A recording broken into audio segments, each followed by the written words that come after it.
Hello guys, ito po yung chiburichi na ginawa ko. Yan. Flat siya parang chef. Fry na anak niya sa deep fryer. Ayun na lang. Na ganito kalalabasan siya. Yan. Ha? Okay? Lunch time. Ito, gumawa ko ng dough.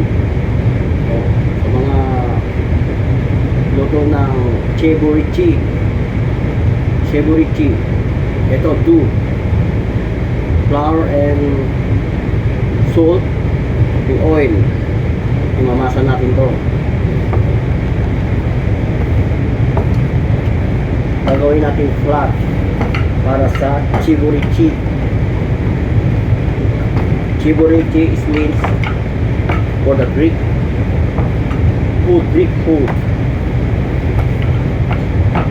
Alright.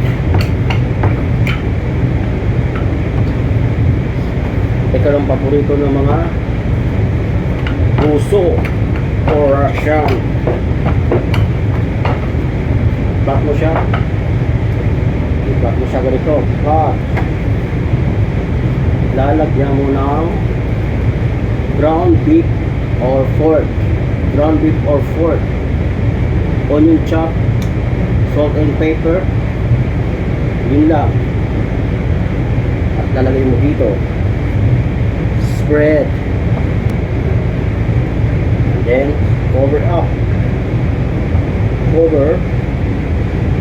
like this, cover, yun lang. Tapos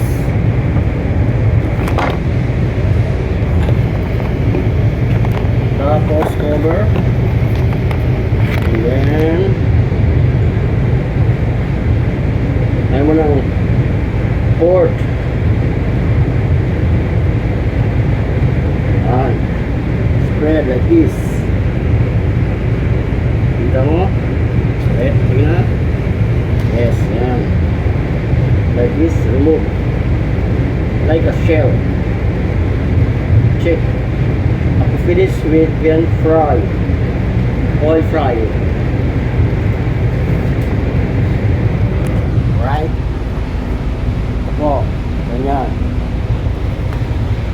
Simpleng